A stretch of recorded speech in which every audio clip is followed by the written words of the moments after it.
morning, students.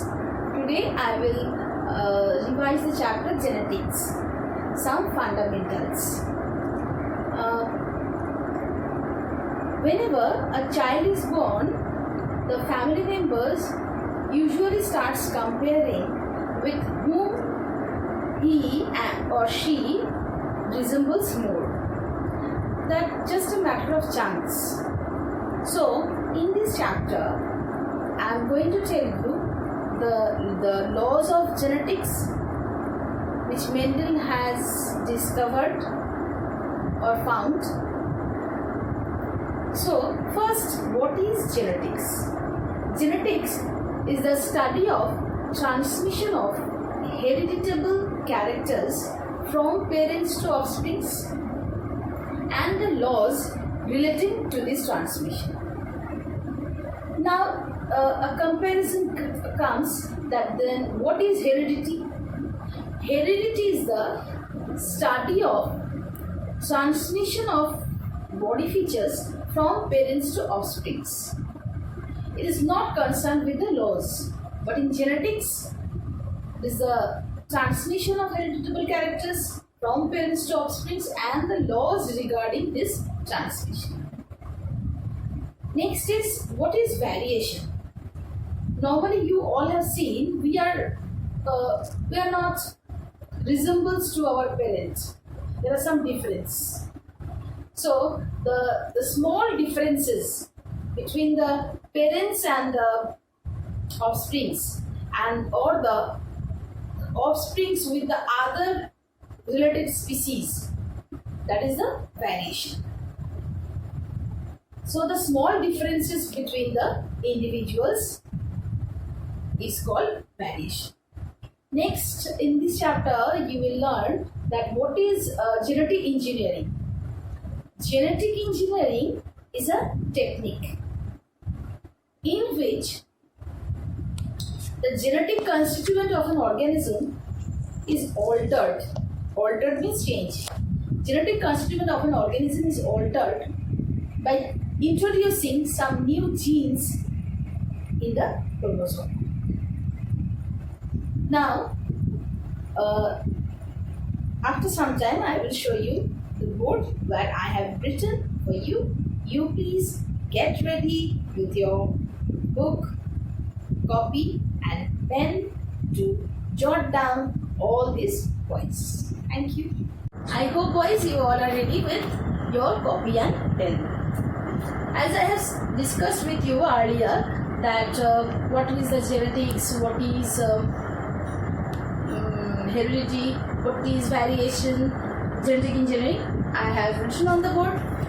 For your easiness, you please write it down from the board. So genetics is the study of the transmission of hereditable characters, hereditable features from parents to offsprings and their laws related to such transmission. So this line is extra over here, there is a laws relating to this transmission. But in heredity, it is a transmission of genetically based characters from parents to offsprings.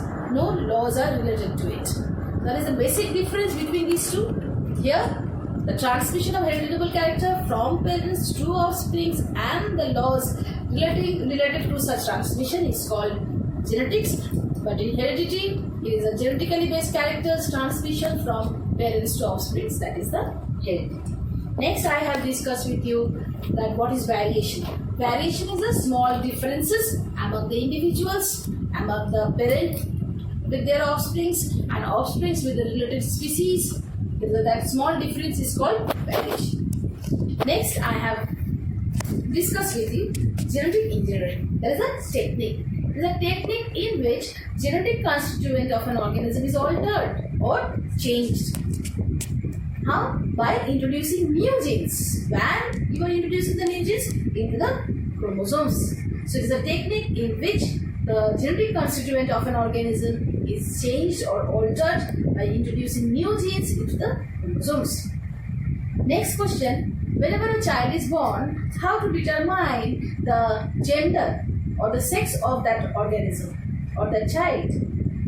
Before that, you please listen that chromosome numbers of a species is always constant. It will not change in the generation after generation. It will remain constant. And chromosomes occurs in pairs, always in even numbers. In human beings, we have 46 chromosomes, so 23 pairs. Out of these 23 pairs, 1 to 22 chromosomes are called autosomes. These are the body chromosomes, these are present in the somatic cells. But the 23rd pair, in case of female, it is similar, XX, but in case of male, it is XY, dissimilar. That 23 pair is called allosomes or the sex chromosomes. So in males it is XY and in females it is XX. Okay. So now look at the board. XX mother, female, is producing two types of, one type of ovum only. This is also X, that is also X. So X type ovum is producing. But in case of male are producing two different types of gametes, means that two different types of sperms. Half of the sperms are X bearing, half of the sperms are Y bearing. So it is just a matter of chance that which sperm is fertilizing the ovum. Here, if here XX for the female and XY, that is for the male. So now, if X bearing ovum is fertilized with the X bearing sperm, it is producing XX. But if the X bearing sperm is fertilizing with the Y bearing sperm, then the child will be born as a son or a male child. So this is how the sex determination in case of man whenever a child is born. In my next video, I will show you that the rest part of this genetics.